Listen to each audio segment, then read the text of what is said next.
Welcome back to my YouTube channel tutor Khushi. Please मेरे channel को like कीजिए, subscribe कीजिए, शेयर कीजिए एंड फॉर फर्दर नोटिफिकेशन के लिए बेल आइकन को प्रेस कर दीजिए। तो गाइस, मैंने आपको क्या शुरू करवाया था? मैंने आपको पार्टनरशिप शुरू करवाया था। पार्टनरशिप का मैंने लास्ट वीडियो में मीनिंग और डेफिनेशन के बारे में बताया था। ये 12th क्लास के लिए मैं बना रही हूँ अभी वीडियो, बाकी क्लासेस के लिए बनाऊँगी, धीरे धीरे बनाऊँगी। सो प्लीज़ मेरे साथ जुड़े रहिए। और आज मैं आपको क्या शुरू करवाने वाली हूँ, मैं आपको फीचर्स बोल लीजिए या कैरेक्टरिस्टिक्स बोल लीजिए पार्टनरशिप की। आज मैं आपको नया टॉपिक शुरू करवा रही हूँ। मैं कोशिश कर रही हूँ कि जल्दी जल्दी से आपको थ्योरी जो है मैं वाइंड अप करवा सकूँ, ताकि मुझे प्रैक्टिकल क्वेश्चन के लिए ज़्यादा से ज़्यादा वक्त मिले, क्योंकि एग्ज़ाम में ज़्यादा आपको प्रैक्टिकल आते हैं, थ्योरी इतनी ज़्यादा नहीं आती है। सो फीचर्स नेक्स्ट टॉपिक है। एक सेकेंड, यहाँ पे ठीक है। हाँ,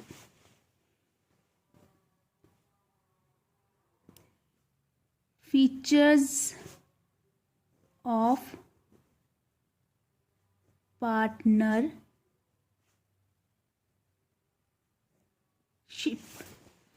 ठीक है, फीचर्स ऑफ पार्टनरशिप, फीचर्स भी बोल लीजिए या कैरेक्टरिस्टिक्स भी बोल लीजिए। जो जो इम्पोर्टेंट है वही मैं रीड करके आपको बता देती हूँ। ये एज इट इज़, इसका कोई भी क्वेश्चन एग्जाम में नहीं आता, बट आपको जनरल नॉलेज के लिए ये चीज़ पता होनी चाहिए।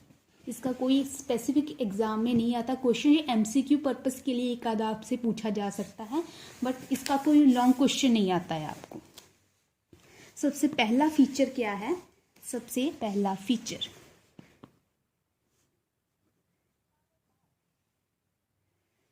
पहला फीचर है एग्रीमेंट का।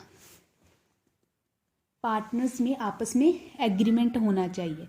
एग्रीमेंट लाइक एक रिटर्न, उनमें क्या है, डॉक्यूमेंट होता है। एग्रीमेंट एक्चुअली एक रिटर्न डॉक्यूमेंट होता है जिसमें पार्टनरशिप की सारे रूल्स एंड रेगुलेशन जो है लिखे होते हैं, सारे पार्टनर्स उस पर साइन किया होता है। That is called agreement. जब पार्टनर्स में कोई भी डिस्प्यूट अराइज हो जाता है, तब इस एग्रीमेंट की हेल्प से उस डिस्प्यूट को रिजॉल्व करने का कोशिश किया जाता है। ठीक है, उसके बाद बात आती है पार्टनर्स की। मैंने पहले भी बताया था, एटलीस्ट पार्टनरशिप के लिए कम से कम 2 पार्टनर्स चाहिए और मैक्सिमम चाहिए 100। मिनिमम पार्टनर्स चाहिए 2 और मैक्सिमम कितने हो सकते हैं? 100। अगर 100 से अधिक हो जाए तो उसे कंपनी में कन्वर्ट करना पड़ता है, पार्टनरशिप फर्म को। थर्ड आता है बिजनेस क्या होना चाहिए? लॉफुल बिजनेस होना चाहिए। किसी भी इलीगल जो होता है बिजनेस, उसके लिए पार्टनरशिप नहीं हो सकती। फोर्थ है प्रॉफिट शेयरिंग। जो भी बिजनेस का प्रॉफिट होगा या लॉस होगा, दोनों ही पार्टनर्स आपस में डिस्ट्रीब्यूट करेंगे, और किस रेशियो में करेंगे वो आपस में ये डिसाइड करेंगे। सपोज 4 पार्टनर्स हैं, A, B, C and D, right? There are 4 partners. A business को संभालता भी है एंड कुछ स्पेशल सर्विसेज भी बिजनेस को प्रोवाइड करता है। एंड बी जो क्या है, मैनेजमेंट का काम, ये क्या है, स्पेशल सर्विसेज देता है बिजनेस को। बिजनेस मतलब पार्टनरशिप फर्म को। बी जो है ये मैनेजमेंट का काम संभालता है। सी एज इट इज कोई काम नहीं करता है, एंड डी भी इस तरह का कोई स्पेशल काम नहीं करता है। तो भी क्या होता है, ए कहेगा मुझे ज़्यादा प्रॉफिट चाहिए, ए बोलेगा मुझे 30% दे दो, बी भी बोलेगा मुझे 30% दे दो, सी बोलेगा मुझे 20% दे दो, डी भी बोलेगा मुझे 20% दे दो। ठीक है, जो ज़्यादा काम करता है वो ज़्यादा प्रॉफिट रख लेता है। वैसे प्रॉफिट शेयरिंग जो रेशियो होती है, जो पार्टनर्स आपस में मिलकर डिसाइड करते हैं, कोई एक भी पार्टनर स्पेसिफिकली नहीं डिसाइड करता कि रेशियो क्या होनी चाहिए। ठीक है, आपस में ये मिलजुल कर डिसाइड करते हैं। तो रेशियो क्या हो गई? 3:3:2:2. ठीक है, ये मैं आपको समझाऊंगी जब क्वेश्चंस आएंगे, ये कैसे हम इन्हें डिस्ट्रीब्यूट करेंगे प्रॉफिट को। फिलहाल के लिए थ्योरी के लिए इतना सा आप रख सकते हैं। ठीक है, प्रॉफिट शेयरिंग रेशियो। अब फिफ्थ आता है अनलिमिटेड लायबिलिटी।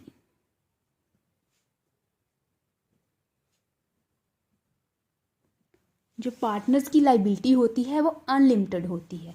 सपोज कुछ ऐसे सर्कमस्टांसेस आ जाते हैं कि बिजनेस कॉन्टिन्यूसली लॉसेस में जा रहा है और बिजनेस अपनी लायबिलिटीज़ को पे ऑफ नहीं कर पा रहा, तो जो लायबिलिटीज़ हैं वो पार्टनर्स की पर्सनल एसेट्स से भी क्या पे ऑफ की जा सकती है। उनकी लायबिलिटी की कोई लिमिट नहीं है, एक्सटेंड हो सकती है पार्टनर्स की पर्सनल एसेट्स तक भी। ठीक है, सिक्स्थ आता है एक्ट। ऑफ कोर्स मैंने पहले बताया था इसका कौन सा एक्ट है, पार्टनरशिप एक्ट 1932। ठीक है, एक्ट है 1932 पार्टनरशिप एक्ट। और seventh and last registration. Registration को लेकर क्या है कि पार्टनरशिप फर्म को पार्टनरशिप एक्ट 1932 के अंडर रजिस्टर भी करवा सकते हैं, नहीं भी करवा सकते। इसका कोई कंपल्शन नहीं है कि रजिस्टर करवाना ही करवाना है, बट रजिस्टर करवाने की अपने फ़ायदे होते हैं, तो वो depends upon the partners choice. So ठीक है, तो ये है आपको फीचर्स, बहुत ईजी है, एक बार आप पढ़ लेंगे आपको याद हो जाएंगे। इसका एज इट इज़ कोई क्वेश्चन नहीं आएगा एग्जाम में, बट आपको ये पता होने चाहिए। ठीक है, अभी मैं आपको नेक्स्ट टॉपिक करवा रही हूँ पार्टनरशिप डीड के बारे में। पार्टनरशिप डीड के बारे में ये स्टार बना लेते हैं। स्टार का मतलब होता है कि ये इंपॉर्टेंट है, एग्जाम में आ सकता है। ठीक है, पार्टनरशिप डीड। अब पार्टनरशिप डीड क्या होता है, जैसे मैंने बोला है पार्टनरशिप का एग्रीमेंट है, एग्रीमेंट मतलब डीड। पार्टनरशिप की डीड जो पार्टनर्स आपस में बनाते हैं, डीड मतलब क्या होता है, एग्रीमेंट। वैसे स्पेसिफिक वर्ड हम डीड ही यूज करेंगे, एग्रीमेंट नहीं, पर डीड क्या होता है एक्चुअली, एग्रीमेंट ही होता है, जिसमें पार्टनरशिप के सारे ही रूल्स एंड रेगुलेशंस लिखे जाते हैं। पार्टनरशिप के सारे ही रूल्स एंड रेगुलेशन क्या है, पार्टनरशिप डीड में लिखे जाते हैं।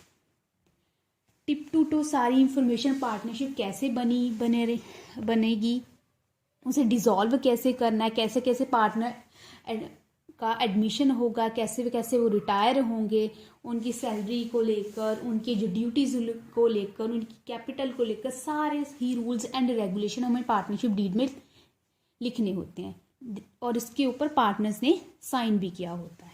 ठीक है, अगर आपके मैं बुक में से पढ़ूं तो क्या एक तरह का ड्राफ्ट है जिसे पार्टनर्स ने साइन किया होता है, जिस पर सारे ही रूल्स एंड रेगुलेशन फर्म के लिखे होते हैं।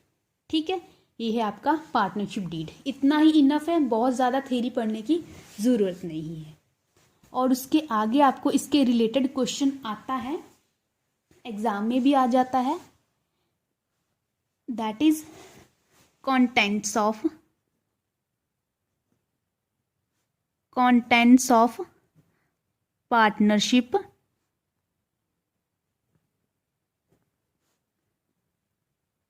deed। Contents of partnership deed मतलब कंटेंट्स का मतलब कंटेंट्स भी बोल सकते हैं, क्लॉजेज भी बोल सकते हैं। किसी की बुक में क्लॉजेज लिखा हो, किसी की बुक में कंटेंट लिखा होगा। ठीक है, मतलब कि इसमें क्या क्या लिखा होना चाहिए, पार्टनरशिप डीड में क्या क्या लिखा होता है, तो कंटेंट्स उसे बोलते हैं। आपको सारे याद करने की ज़रूरत नहीं है, मे बी 20 दिए हुए हैं बुक्स में, आपको फिलहाल 10 कर लो, बहुत इनफ है, इसके ज़्यादा आपको एग्ज़ाम में पूछे भी नहीं जाते। ठीक है, वैसे मैं करवा देती हूँ, बट आप जितने याद कर सकते हैं उतना ही आपके लिए इनफ है। वैसे जर्नल सी बातें हैं, लर्न करने की ज़्यादा ज़रूरत आपको पड़ेगी नहीं। सबसे पहला आता है name of firm. Name of firm में क्या आता है कि पार्टनरशिप जो फर्म है उसका क्या नाम है।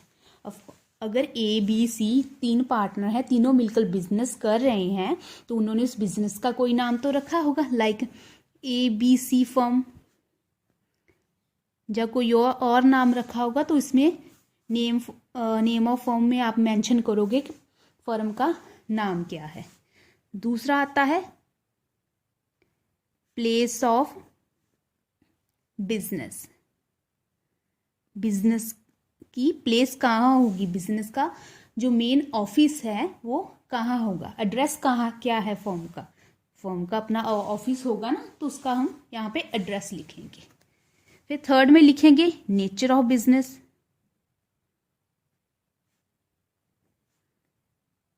नेचर ऑफ बिजनेस में लिखेंगे जो आपकी पार्टनरशिप फर्म है वो किस तरह का बिजनेस करने वाली है। लाइक फर्नीचर का करने वाली है, ग्रोसरी स्टोर का करने वाली है, प्रोडक्शन का करने वाली है, कंस्ट्रक्शन का करने वाली है, वो क्या है बिजनेस का, यहाँ पे आप नेचर लिखोगे। ठीक है। उसके बाद फोर्थ में आप लिखोगे duration of partnership. Duration of partnership मतलब कि जो पार्टनरशिप फर्म है उसकी आपने कितना टाइम डिसाइड किया। सपोज आपने 1 साल के लिए बनाई है, 2 साल के लिए बनाई है, 5 साल के लिए बनाई है, कितने टाइम के लिए आपने पार्टनरशिप को जो है बना रहे हैं, तो उसका आप टाइम लिखोगे। ठीक है। बाद में इस टाइम को एक्सटेंड भी किया जा सकता है। उसके बाद आता है कंट्रीब्यूशन ऑफ कैपिटल।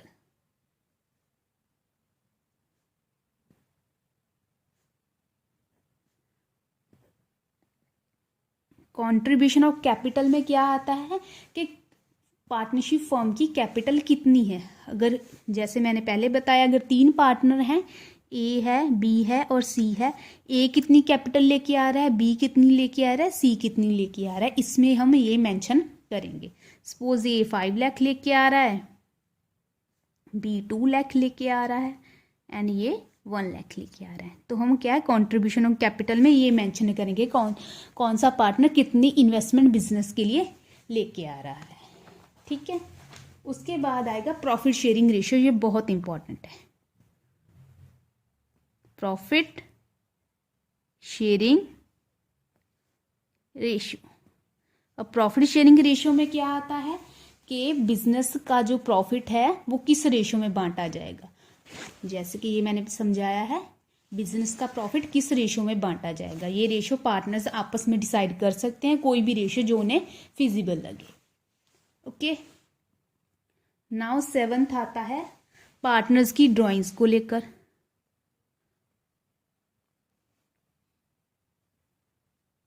पार्टनर्स की ड्राइंग्स को लेकर आता है कि पार्टनर्स ड्राइंग्स कर सकते हैं या नहीं कर सकते, कर सकते हैं तो किस एक्सटेंट तक कर सकते हैं। फिर बाद में आता है इंटरेस्ट ऑन ड्राइंग।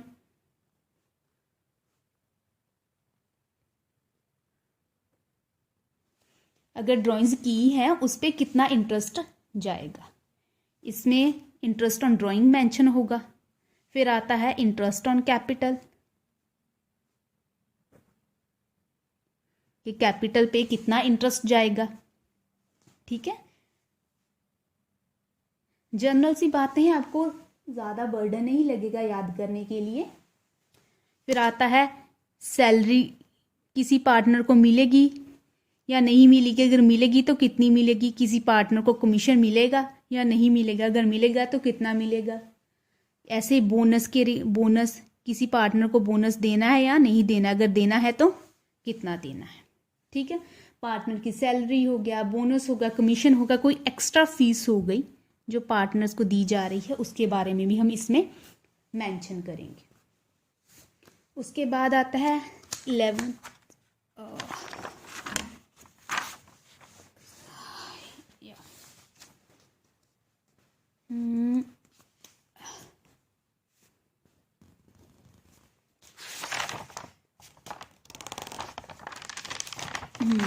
11th इसमें आता है duties and powers of partner. Duties and powers of partners, कि पार्टनर्स की क्या क्या ड्यूटीज होंगी और इनकी क्या क्या पावर होगी, इसके बारे में मेंशन किया गया होगा। और गुडविल की वैल्यूएशन कैसे होगी ये आपको मैं समझाऊंगी, आपका इससे नेक्स्ट चैप्टर है गुडविल वैल्यूएशन का, उसमें आप ये से समझेंगे कि गुडविल को कैसे वैल्यू किया जाता है। फिर आता है कि फर्म का अपना बैंक अकाउंट होना चाहिए, फर्म का अपना बैंक अकाउंट होना चाहिए जिससे वो पेमेंट करेगी या जिसके थ्रू वो पेमेंट रिसीव करेगी, ठीक है। और हम एसेट्स को कैसे वैल्यू करेंगे, लाइबिलिटीज़ को कैसे वैल्यू करेंगे, ये मेंशन है। और फिर अकाउंटिंग पीरियड हम कितना लेते हैं, दैट इज़ 1 अप्रैल टू 31 मार्च। मेरे हिसाब से इतने इनफ हैं। अब 13 पॉइंट्स हैं जो बहुत इजी हैं, ये देख लीजिए 13 पॉइंट्स हैं जो बहुत इजी हैं। आपको अगर आ भी गए एग्ज़ाम में तो मैक्सिमम आपको 5 या 6 पूछे जाएंगे। अब 13 में से आप 5 और 6 तो याद कर ही पाओगे। तो ठीक है, तो आज मैंने आपको क्या पढ़ाया है, आज मैंने आपको फीचर्स ऑफ पार्टनरशिप पढ़ाया, पार्टनरशिप डीड के बारे में बताया, कंटेंट्स ऑफ पार्टनरशिप डीड के बारे में बताया, ठीक है। तो आज के लिए हम फिलहाल इतना ही रखते हैं। कल से मैं आपको शुरू करवाऊंगी, अगर पार्टनरशिप डीड ना हो तो क्या होगा, और कल से मैं आपको इसका प्रैक्टिकल पोर्शन भी शुरू करवा दूंगी, ठीक है। प्रैक्टिकल पोर्शन ज़्यादा है तो मैं कोशिश करूंगी कि आपको जितना जल्दी कंप्लीट करवा पाऊँ। So thank you so much. आज के लिए इतना ही काफ़ी है। कल मिलते हैं नई वीडियो के साथ। और फिर से मैं बोल रही हूँ, प्लीज़ मेरे चैनल को लाइक कीजिए, सब्सक्राइब कीजिए यानी शेयर कीजिए। और ये जो नोट्स हैं इसका मैं PDF वीडियोज़ में अपलोड कर दूँगी एंड में कोशिश करूँगी कि जितनी जल्दी कर पाऊँ। पर पहले आप खुद से नोट करें, अगर क्लासेस ख़त्म होने के बाद जब एंड हो जाएगा सारे बुक का तब मैं अपलोड करूँगी, अभी नहीं करूँगी वरना आप राइट डाउन नहीं करेंगे। So thank you so much for this video. मैं नेक्स्ट वीडियो के साथ आपसे मिलूँगी नए टॉपिक के साथ। Thank you so much.